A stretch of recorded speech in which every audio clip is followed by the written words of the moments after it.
Good morning. Today I have kind of a fun project I thought I'd bring you along for. One of my neighbors asked me if I would make a cut flower bar for her granddaughter's homecoming dance for the girls to make their own little arrangements or bouquets.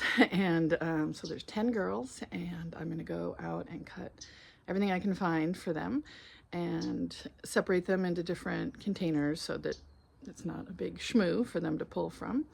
And I'm hoping that they'll send me some photos of what they make later, and I can share those with you as well. So I'm going to go get started on that.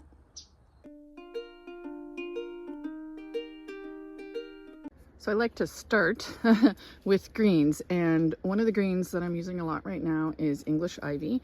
So we're used to seeing English ivy that looks like this. And it grows, it's a vine, and it grows up things, and it has 5 points or 3 points. And sure, that's great green for arrangements. But once it matures, it changes its leaf form and becomes a much bigger and broader leaf. And then it sends off flowering ends. And at this point of the year, they start out as little green balls, and I love using these this time of the year because they're really kind of funky and cool. And it will be followed by dark blue blackberries a little bit later in the year, which I also love using around New Year's. But these are just really fun as a filler flower. The other thing I use a lot this time of year is not ivy. This is ivy. These are grapes. So this is a Rogers Red grape, and it will turn red pretty soon. So there's one over here that's starting to turn. It's more of a purple right now, but it is a bright red when it turns. And this is overgrown, and the whole thing is going to die back, and I'm going to have to shear it back and have it cut way back to the fence during the winter. So I like using the cute little ends of it for arrangements. They fit nicely into arrangements. They are a little bit whimsical. This one's quite tangled. But those are another one I like to use as a green. So I'm gonna go continue to work my way around the garden and cut things.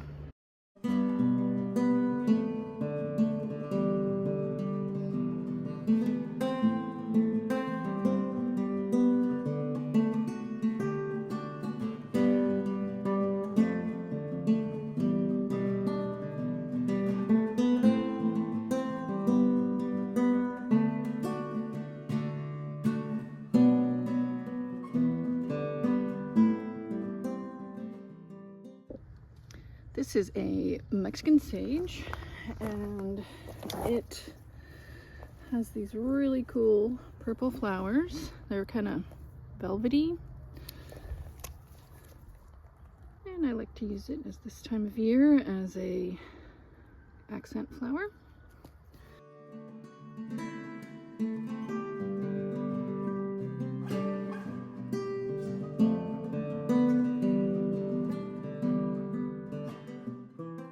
This is a potato vine, and I love using the little white flowers as fillers. So, if I can get enough.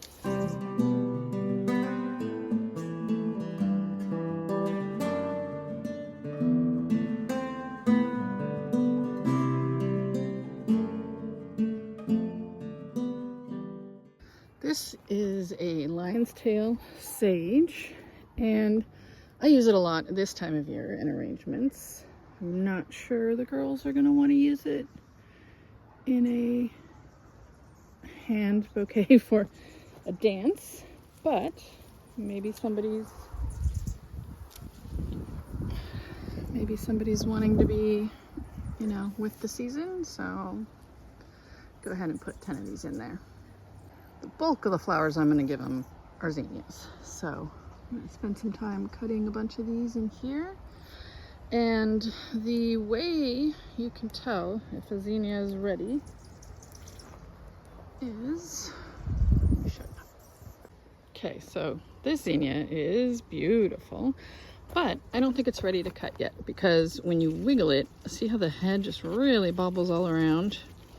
So the bloom is likely to bend the stem, you're likely to break it when you're doing the arranging, whereas this one, it's more sturdy. The flower, the bloom goes with the stem, versus this one where it just kind of wiggles all over the place. So this one's ready to cut.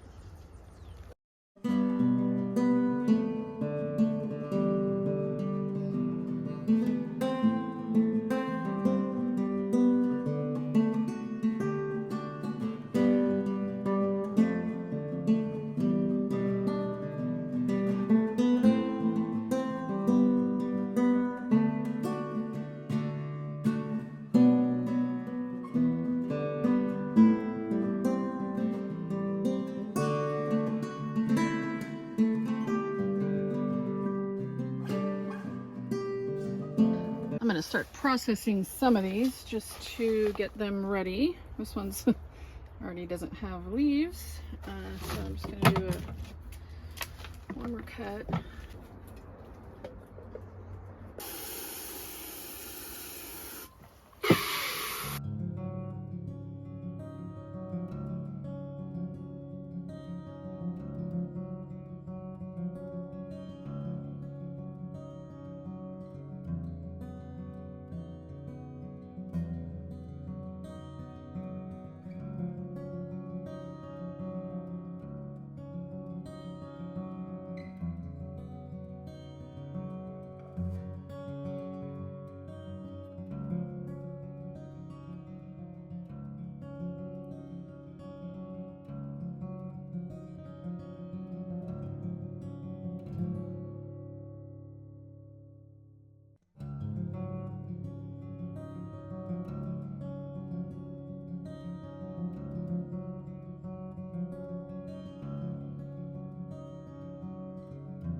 I'm gonna wrap up some greens. I'm gonna go pick more.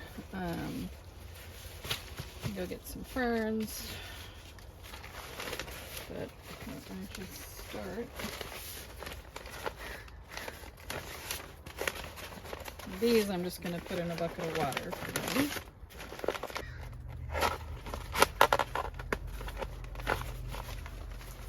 Put those in a bucket. I think they're gonna use these. Who knows? I'll give them everything.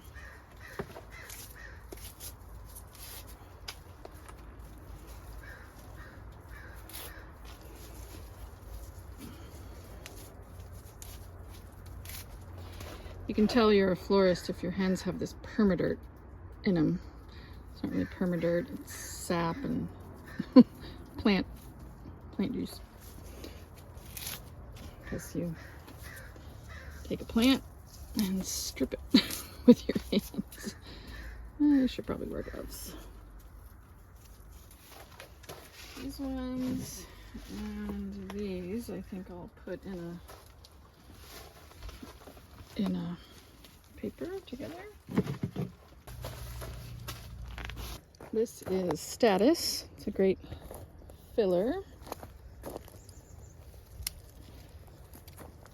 I have a bunch of different colors of it.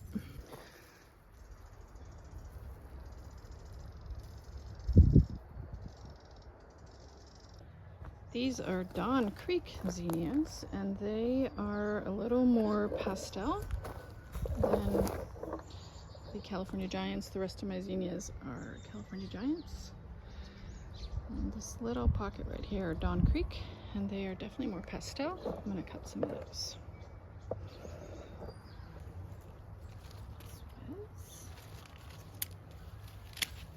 I found a heart in a zinnia.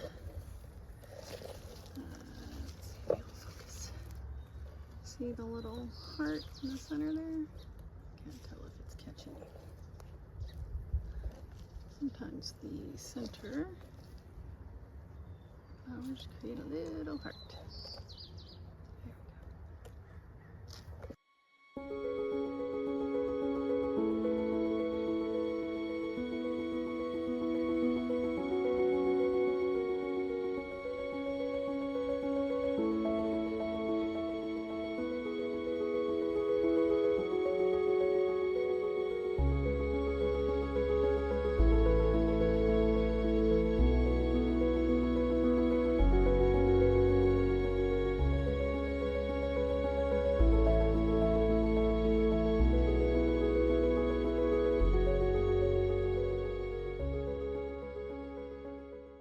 This is Purple Top Vervain. I'm going to go ahead and cut some of it as a filler.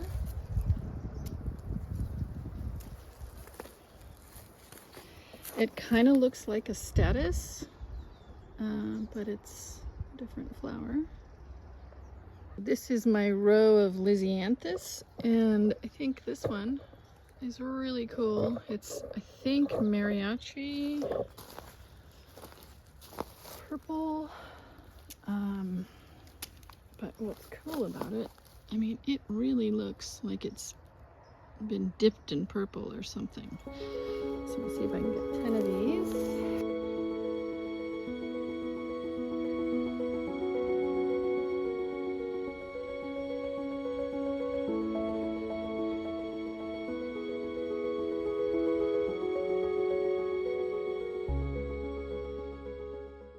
This is a green Lisianthus, and I love it. I'll give them a few.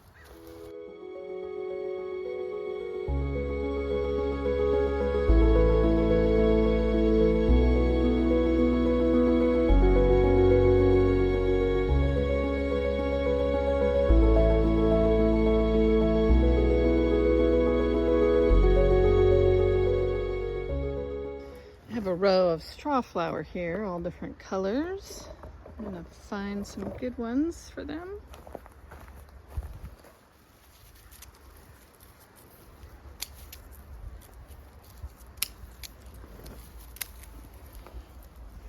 What's cool about straw flower, they really do sound like straw, and they dry the same color as they are on the plant.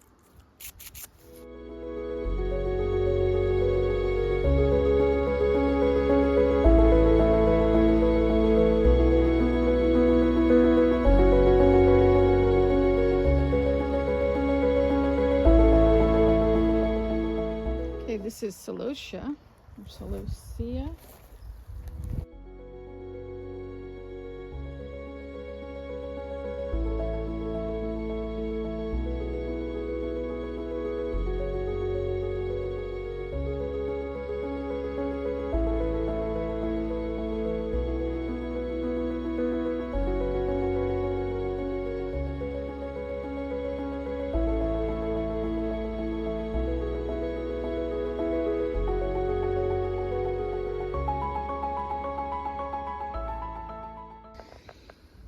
This is Nigella, or Love in a Mist. It's a great filler flower. Ferns are always a classic green, so I got about 20 of those. And then I also got some of this, which is a Australian peppermint tree, and it drapes really well, I think. So maybe they'll use that as a little draping element. Pick some cosmos. And some gomphrena. I have some little gomphrena here. And cosmos. Okay, well, we have zinnias. We have Lisianthus, Celosia, strawflower, potato vine, Nigella, gomphrena, cornflower, clary sage, English ivy, grapevine, Mexican sage, lion's tail sage, statice, purple top vervain, ferns, and peppermint, Australian peppermint tree. So hopefully that's gonna make something. They can do something with that. I had a few that were just too short, and one of the things I've been doing at my flower stand is making these pumpkin mug mini arrangements. Desktop minis, I call them. So I had some flowers to make 2 more of those. And then a gorgeous purple and peach, kind of lavender and peach arrangement for the flower stand. So that does it for me for today. Thank you for joining me. I hope that they enjoy those flowers. It's not maybe your standard flowers that you'd have for a bouquet for a dance, but you know, no roses, no no roses, no baby's breath, but I do have those growing, but they're just not ready yet. But anyway, I think it'll be really colorful and fun, and I do hope that they have fun with that. And thank you for joining me, and I will catch up with you next time. Bye bye.